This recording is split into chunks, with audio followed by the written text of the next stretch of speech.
awards were 2 years apart, which makes me want to know more about when it was printed. And I'm still not clear where I'm supposed to find the bibliographic information, like who published it. And I keep feeling like it should be on the right-hand side, because I think that's where it is on Barnes & Noble. So I think I'm just expecting it there. Right. But I'm not quite sure, because I'm just seeing more books to buy. Reviews. Oh, here product details are. That's pretty far down. So this doesn't make sense to me. And maybe I'm getting too nitty gritty, but it was published in 2015, but won an award in 2014, which makes me a little skeptical. And there's a lot of stuff I just, like, well, what is an X-ray? There's a lot of details that I don't understand what they're for. Right. So I probably just breeze past those. But since I'm in, like, sci-fi, I think I would start to, like, speculate X-ray is something to do with the book. Right. Can you tell what subcategory this is? Basically, can you tell if this is an adult sci-fi fantasy or a young adult sci-fi fantasy? No. I think just based off of what the cover artwork is, I would lean towards young adult. Because it doesn't have, like, weapons or gun or blood or anything on the cover. Right. But I'm not sure since I'm just in fantasy.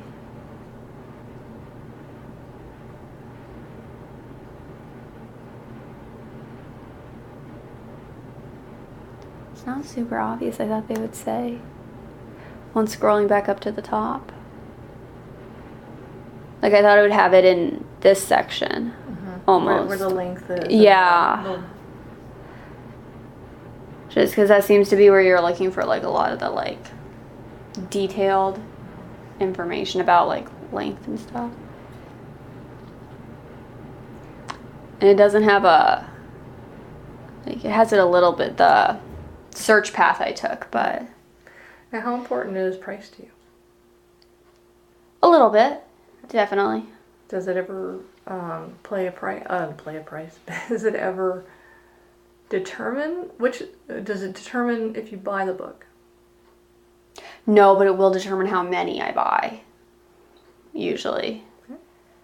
So, Do you like the option of having a choice between paperback a choice between new and used?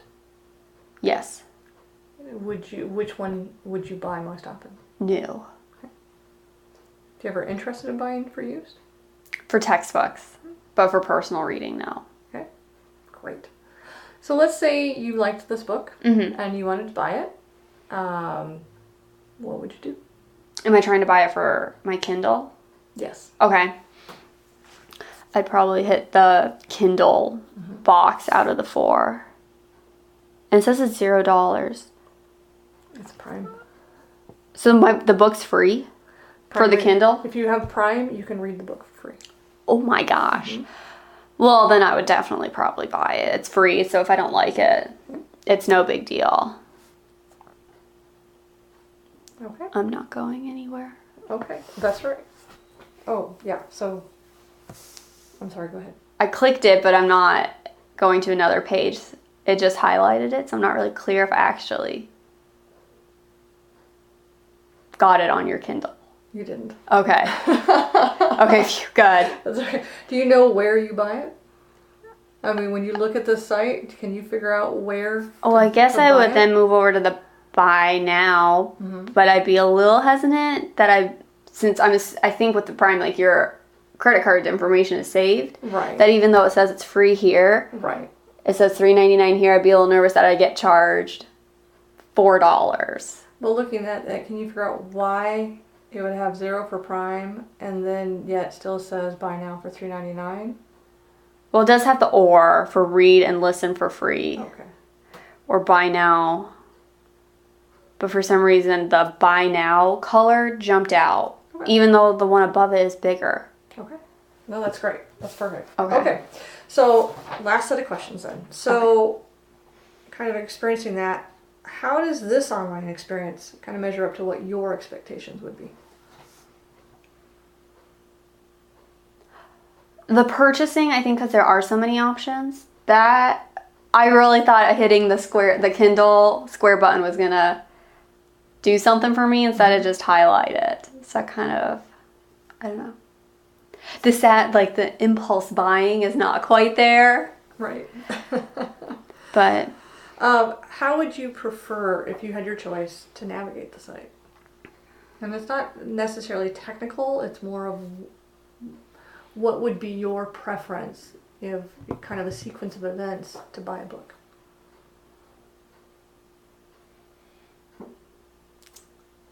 the part that bothers me on the front page when you're scrolling is how it's like books, books, books, and then the editors, and then more books.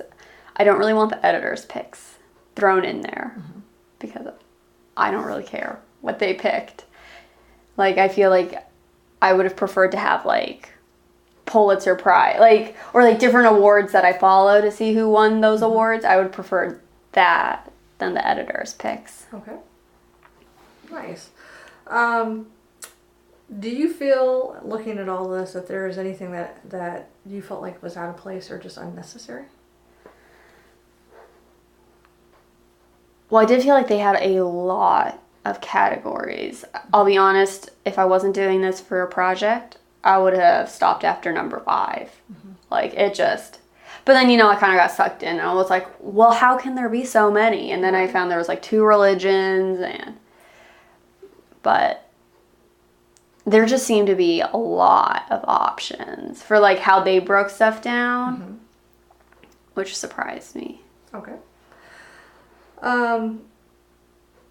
Do you ever use any of the reviews to make decisions?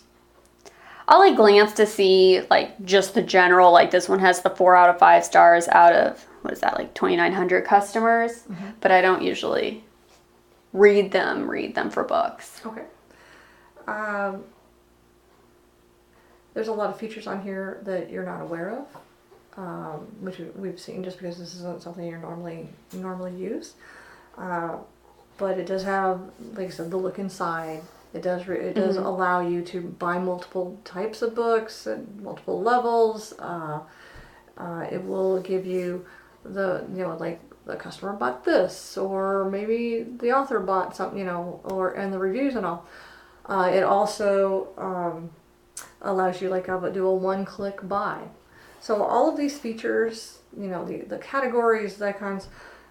Do you think you would use all of the features that are here? Or Oh, no. Okay. Probably not. Why not? Because usually I make my decision just based off of the summary. Okay. To be honest, it's like, if it sounds interesting, I'll read it. I'm not too, it has to be, life-changing. Okay.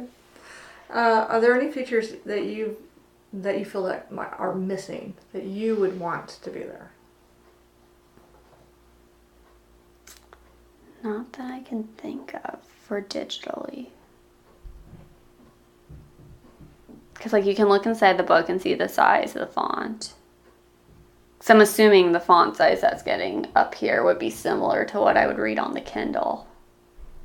But maybe it's not. But, because I don't wear my glasses when I read.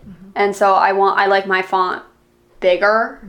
And so, but I guess you could change that on a computer.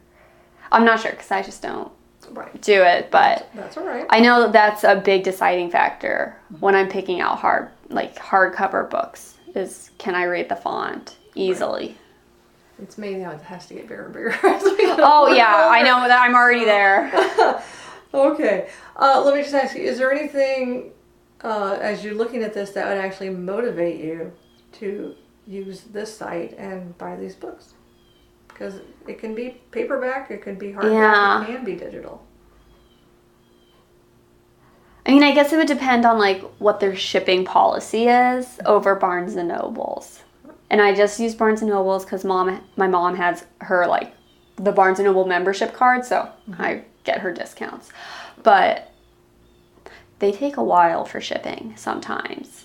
And I think if Amazon had faster free shipping, I would be definitely all over Amazon.